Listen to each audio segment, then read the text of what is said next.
Oh, we. I love being tough. I love being tough and doing push-ups and eating nails for breakfast. Uh, yeah, I ain't doing none of that. I do some push-ups though. But look, hey, in this video, this man found out that the police found his wife's body, and I guess he tried to hide her in the woods or do something. I guess I don't know what went on. I guess they finna get divorced and he did some weird stuff. Hit that like and subscribe button and watch your wife and your husband every night, because you just never know. It's literally like she vanished and it's just not her. This is 50-year-old Matthew Moore. Police have just arrived at his home after he reported his wife, Emily Noble, missing. I have a gut feeling right here. It's when my son died, same thing. It's right fucking weird. It's awful. A year earlier, Emily's and Matthew's son went missing, only to be found dead in a forest near their home. Emily's The dad did it. The dad did it. I don't trust him. ex-husband also died by self-inflicted means. And just 4 months after this body cam footage, Emily's body was found in the exact same way as their son. What he doing? Most disturbing was that when Matthew first reported Emily stepdad? missing, he somehow knew, down to every detail, how she would be found months later, leading detectives to suspect him of murder. But Matthew was smart. You killed her. No, I didn't, sir. Bullshit. Didn't. I murdered her and I threw her out like ice in garbage. Oh yeah, he did it, y'all. Viewer discretion is On a advised. Monday afternoon, Westerville police receive a call from a concerned husband reporting his wife missing. This left police immediately worried, as just a year earlier, he reported his son missing, who would turn up dead. When they arrive and start speaking with the man, something about him immediately feels off. Hey, how you doing? My wife's missing. Matt Moore. Wow, Officer My Hollis. wife. She's uncharacteristically missing. Okay. I have her wallet's here. She carries a wallet, her ID's in it. There's some money. Her phone's here. Car's in the garage. I've been up since 10, probably. 10 a.m. today? Probably. Guessing. When I got up this morning, all I did was look on my phone, find my phone, and it said she was here. I just figured she was in the other room. Eventually I got up, I walked around, she wasn't here. She forages, she goes for walks, and she picks wild edibles. That's kind of her hobby. She goes around here. It's a real short walk, it's 15 minutes the most. A lot of the time I was like, well, maybe she's just out doing that. But So you would know where we could look if we need to go that way. yeah, but I mean, yeah, it's public, it's on a bike trail. I mean, I don't know why she would stop there. At this point, Emily Noble has been missing for 7 hours, and although Matthew has an idea of where she might be, he made no effort to search for her himself. His inaction is unusual, and over the next few minutes, more red flags emerge, leading the officer to question Matthew's possible involvement in Emily's disappearance. I have a gut feeling right here. It's when my son died, same thing. It's right fucking here. It's awful. This is so unusual. I'm dying. I'm afraid something happened. This is not normal. Boy, you are the worst. Look, you could tell he lying because he's trying to be an actor. You're not going to make it, bro. You're never going to make it. The way she looking, look at her face. Let me get out y'all way. Look at her face versus looking at his. She actually looks disturbed. He looks like he's trying to make it on Broadway. And like, your shirt garbage. I'm not going to lie to you. That shirt weak. This isn't her. Has she ever threatened to harm herself? Ever done this before? No. Okay. Is y'all's relationship healthy? She never threatened to leave you or anything like that? No more than any other relationship. All right. So I see that the bed was made. Did you do that or she did that? That is I just noticed that. You're right. I didn't make the bed. She did. That bed was made when I got up today. I didn't make it. So she was, I'm guessing, here this morning. Where was her cell phone? Was it with her wallet? Yes. Okay. I'm gonna go talk to my supervisor real quick. He's going to help start circulating the area you told me about. Just give me just a second, and I also want to contact St. Anne's and see maybe if she's over there. Okay? Give me just a second, sir. Thank you. Matthew is already expressing concerns that something bad might have happened to Emily. He compares it to the feeling he had a year earlier, when his son Joey tragically died by self-inflicted means. Joey was found in a local park near their home in Westerville. The officer finds it strange that Matthew is making this connection so quickly, with Emily missing less than a day. Inside the house, Emily's bed is made, suggesting she left the house after waking up. She also left her phone by the bedstand, which seemed unusual. The officer heads out to speak with neighbors, hoping for any leads on Emily's whereabouts. When he returns with encouraging news from a neighbor down the street, Matthew responds with something oddly specific and deeply troubling. He is cringy. I'm not gonna lie. This Sir? dude is Okay. 100% off. All right.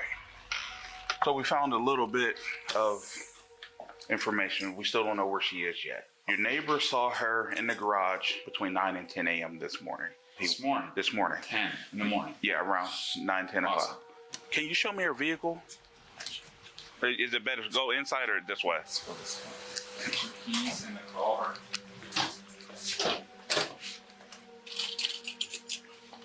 All right, so her keys are in the car. No. I had the worst case scenario in my head. Maybe she did something to herself. So I started Do you have looking any around. reason why? That's what I'm, you know what I mean? I would hate to even think about something. Okay, like that. okay. I mean, it's literally like she vanished. And it's just not her, man. Let me show you one thing. And Okay. This is because I'm crazy. No, show me. This thing here doesn't belong here. What do you mean it doesn't belong here? Doesn't belong. That's where it belongs. Right there.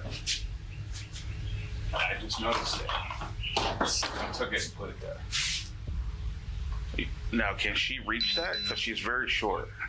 I don't know. I would hate to think. I don't know, man. It's just weird that it's here.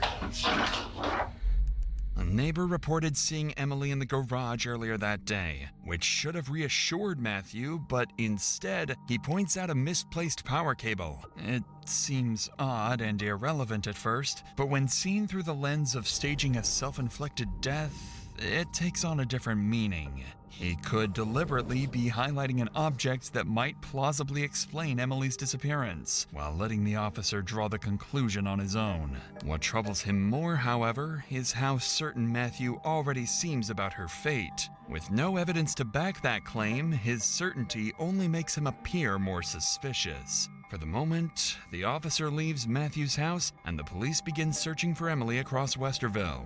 What they don't realize is that she's been right under their noses all along. 2 days after Emily's disappearance, police are running out of options. With no clear leads, they still have no idea where she might be or what happened to her. So while most of the Westerville PD continues searching, investigators bring Matthew in for a voluntary interview, hoping his insight might explain why Emily suddenly vanished. But the interview quickly takes a turn Matthew never expected. Sorry, man. Thank you. It's It's hard for me in here. okay. I can appreciate that. And like I told you, when we were out there, you were not under arrest. You weren't handcuffed coming in. Is that correct? Correct. Okay. And that door doesn't lock. This is a voluntary interview. We could have done this at my house No, this part we can't do. because it's not voluntary. No, it's completely voluntary. And I could leave if I want to. Yeah. I don't want to. I'm just. Yeah. Maybe we You could- try that door right now. At some point, could we, like, I want to help you. I want to get this going because I didn't do it, and I want you to find whatever the hell happened to her. Me too. I want it to happen. Matthew immediately questions the nature of this voluntary interview, even though the detective had just reiterated that it was entirely voluntary, already giving them a reason to be suspicious. He declares he didn't do it, an odd statement considering his wife was only missing for 2 days, and neither he nor the police have any idea what might have happened to her. With the formalities over, a second detective steps in. For Matthew, the questioning is about to get much tougher, and it wasn't long before he started contradicting himself. Does she always have her phone with her? She always has her phone with her, and the only time she doesn't, and I'd said this when the first guy that came over, she goes out for these forage things, and she does this route, and he was like, does she ever go out at night, by herself? And I'm like, no, but she does. Between 11 and 3, what were you doing? Were you just laying there on the couch? 11 in the morning till 3 in the afternoon, it was lying in my son's room. Okay. Yeah. You didn't notice she was gone? Or? Yeah, absolutely. Okay. Her sister made a group text. It was at 3:45. Mm-hmm. She says she responded to it. At 3:45 p.m. on Monday? Yes. Let me think. I'm getting this screwed up. No, it was 8:45 in the morning. That's what it was. It was 8, so while I'm sleeping. She sent a group text at 8:45 that morning? To her and I, and from that you can tell whether someone views it. And she said that we both viewed it at some point. So to me, she was there at 8:45. Emily was there. And the guy across the street, John, said that he saw her at 10 or 10:30 or whatever. No, that's incorrect. John has since backtracked. Okay. All right. So that makes it look bad for me, I guess. It just makes it gray. We're not going to put. You guys want to look at any of my body? You want to look at anything at all? I'm here. Well, let's just talk. And I hope you guys know that I love my wife and I would never hurt her. Matthew gives conflicting answers about whether Emily might have gone out overnight, something detectives quickly pick up on. But when they later reviewed bodycam footage from 2 days earlier, they noticed a flashlight sitting on top of the box where the misplaced power cable had been. This suggested one of two things. Either Matthew was being completely honest, or he had been extremely meticulous in his involvement with her disappearance. He claims Emily was still at the house around 8:45 a.m., pointing to a text she viewed from her sister and citing a neighbor who claimed to have seen her at that time. But that neighbor had already retracted his statement, admitting that he may have been mistaken about the day, stripping away one of the only details backing up Matthew's story. And it's here that he begins making disturbingly specific assumptions about what might have happened to Emily. You guys got married 2 years ago? We got married August 28, 2018. Gotcha. Easy one to remember, right? 8/28/18. And I had a son.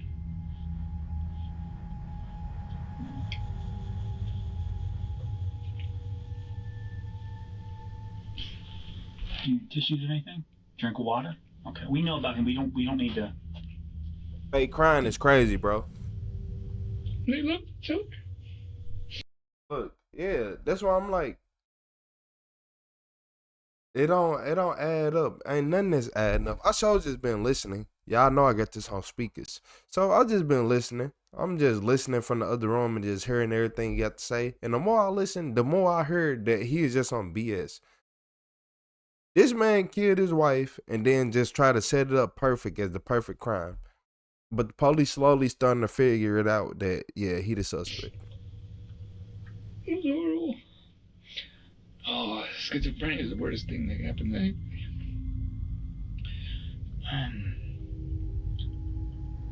I don't know where to go now.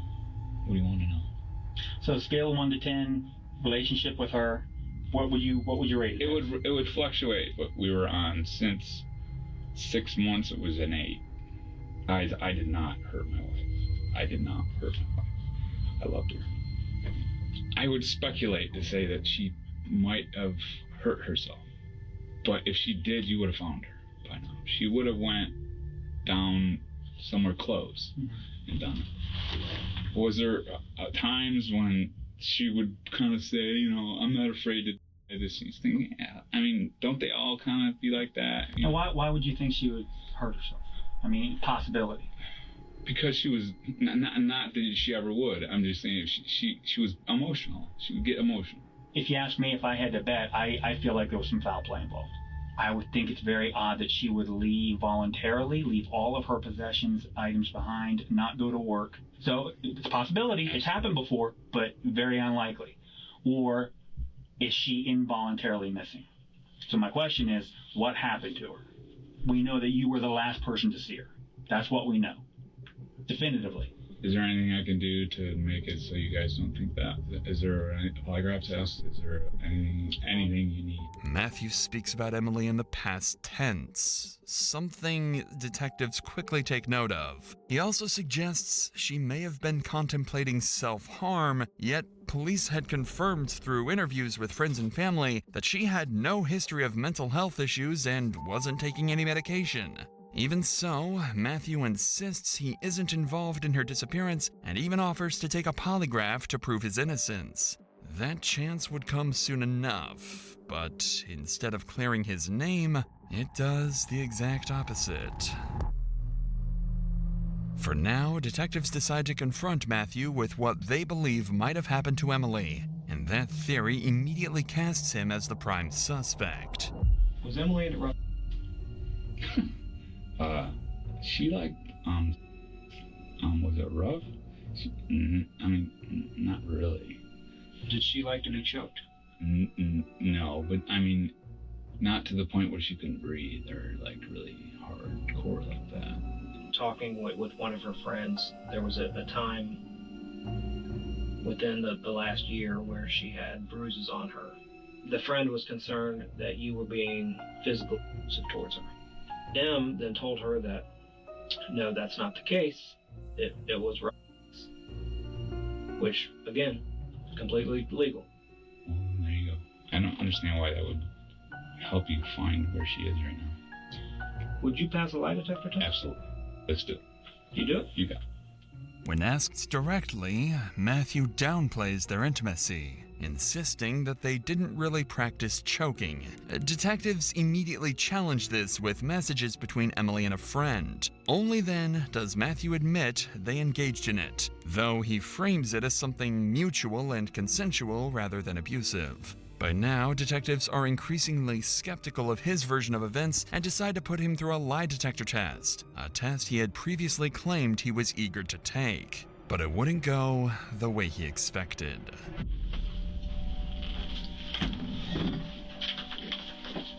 All right, Matthew. Yes, sir. As I said, there are no tricks. I have not lied to you since I first went up to your house yesterday. I'm not going to start now. Now, when I ask you the questions, I just want you to answer yes or no. Is your name Matthew Moore? Yes. Are the lights on in this room? Yes. Do you know where Emily is? No. Is this the month of May? Yes. Did you kill Emily? No. Are we in the city of Westerville? Yes. How do you think it went? You comfy with it? Yeah. Does it make sense and everything like that? I said maybe no, something that was a little No. awkward. Okay. The CVSA test has now concluded, and detectives escort Matthew out of the room so they can assess it. And almost immediately, it's clear something about his answers doesn't add up. If this is not good, you just show deception. Number 4, does she know where she is? Yeah, that's definitely. You said 4 and 7? The CVSA test flags signs of deception in Matthew's responses, particularly when asked about Emily's whereabouts. While not definitive proof, investigators consider the results significant enough to guide their next steps. With this in mind, they bring Matthew back into the room, and this time, their questioning takes on a far more confrontational tone, reflecting how strongly they now suspect his involvement in Emily's disappearance actually was. How do you think you did? Good. You did not do good. This one that you picked out? How can this be? I'm just pointing it to you. Do you want me to take another test? Do you want me to do it again? No. I am extremely nervous. What do you think happened to Emily? She would say that if she was going to do it, she would do it where she would be easily found, and she wouldn't want to cause any problems. You said she hasn't been easily found. Is it plausible that she didn't kill herself? I don't know what to tell you. I wish there was something I could tell you. I love my wife. I want my wife to come home. She's dead at this point. She's Well, realistically, she's dead. She's not going to float out of the clouds. You found her body. No. This is very odd. Now I'm suspicious of what's going on now. What am I doing? Is this still a consensual thing? Yes, absolutely. Can I leave? Yes. You can do whatever you want. I have to leave. And you understand how this looks. I didn't do anything. You understand how this looks back. Can I ask you one question? You can word it how you want, but her text messages about your relationship and your marriage were bad. I guess I'm really super positive, and you know what I mean. Try to focus on. Though, man. Okay, then I don't really. If someone asks you a question, you still answer it honestly. Especially in a very important situation like this. Any human being. I answered it wrong. Because you're not trying to find your wife right now. Yes, I am. You don't lie to the cops. Any inconsistencies? You lied. I didn't lie. You didn't lie to Officer Hollis. You didn't lie to us. I haven't lied to anybody. If I said something, I misrepresented something. I wasn't an intentional misrepresentation is a f***ing lie. I didn't. That is a lie. There's truth or lies. That's all there is. There's no misrepresentation, misunderstanding. That's bull. You f***ing killed her. No, I didn't, sir.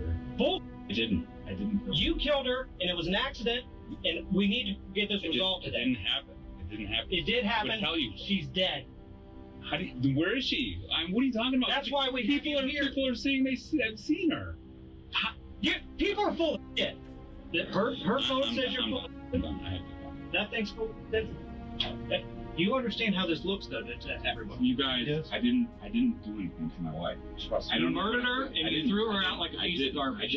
I didn't. Well, then tell me where she is. I don't know. Fix it right now. I didn't. I don't know why this is happening. Is this your thing? That's fine. Okay. Get my phone back. No. I'm gonna cover that.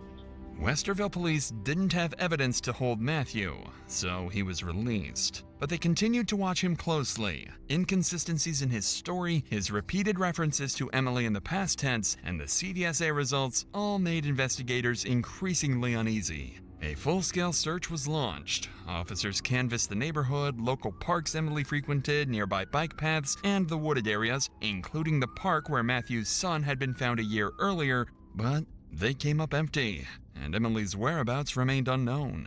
That changed 4 months later when a group of women walking in a Westerville park near the couple's home discovered a body. The group of women immediately called 911 and officers rushed to the scene. They knew the dead body could be the very person they had been searching for over the past several months. What they didn't expect was that the body would be discovered exactly as Matthew had described months earlier. So you heard this call, right? Yep, 1018. Person. Yep.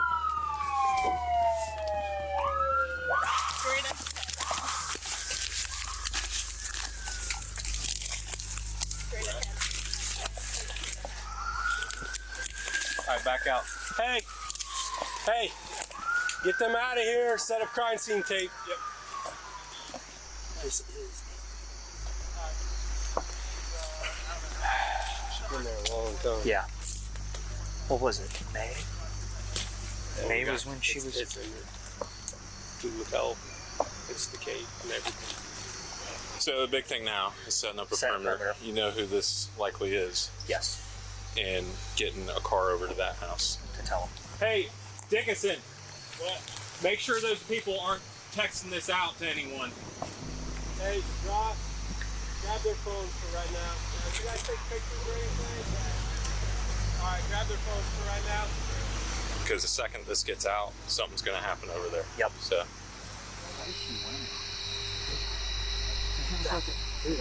That's a computer cord.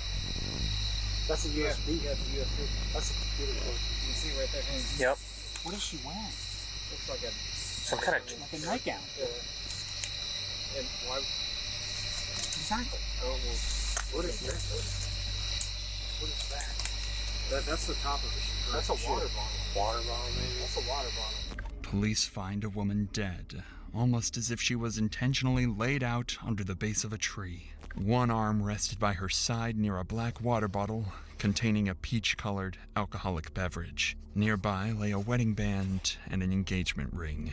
Somehow, officers had missed the dead body despite searching for Emily extensively over the past 4 months. The coroner's examination confirmed that the body was indeed Emily. Astonishingly, Matthew had predicted almost every single detail of how she would be discovered. Close to home, by apparent self-inflicted means, and even using a cord similar to the one he had mentioned months earlier. By this point, the eerie accuracy of Matthew's statements had become too much for the Westerville police to ignore. The next morning, he was indicted on 2 counts of murder and 1 count of felonious assault in connection with Emily Noble's death. Officers went to his house to take him into custody. What they didn't know yet was that Matthew wouldn't remain in custody for long. Hands over your feet! You see him good? His elbow, I can see him good. Use your left hand and unlock the door. Only your left hand. Put your hands back on your head. Do not move. Yes, sir. Keep your hands right where they're at, all right? Coming off. All right, you got anything on you at all? No. All right, step straight out here. We're going to work. Come on. Good, guys.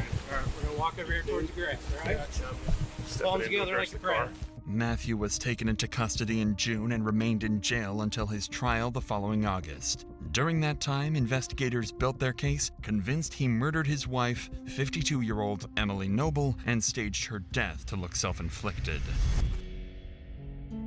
Prosecutors pointed to his behavior after she went missing, like not joining volunteer searches, as evidence he knew she was already dead.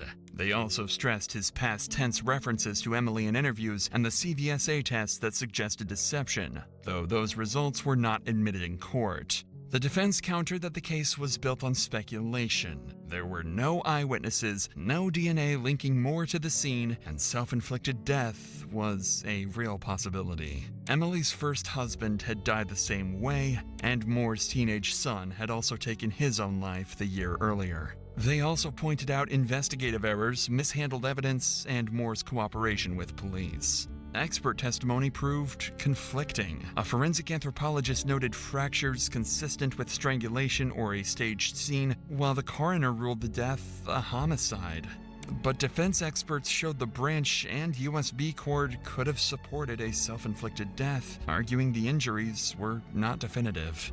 In closing arguments, prosecutors emphasized circumstantial evidence and timeline issues, while the defense urged jurors to focus on reasonable doubt. After less than 3 hours of deliberation, the jury acquitted Matthew Moore on all counts. He broke down in tears as the verdict was read, and the judge reminded the court that convicting the wrong person would never serve true justice.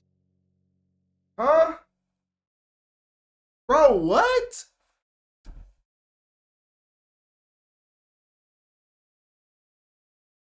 What? What you? Y'all heard that too? Y'all heard that? So you could have that much evidence against you and get off? I thought you had to be a rapper. I thought you had to have millions of dollars. I thought you had to be Donald Trump to be able to get, like, I thought you had to be able to.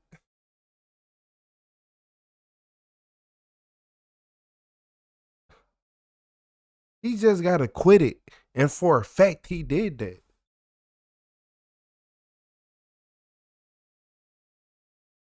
Yeah, I ain't gonna lie, I picked these videos. I did. I picked them. I don't be watching them. I just be picking them. But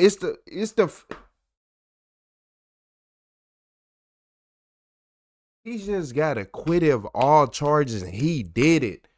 You not finna tell me he did.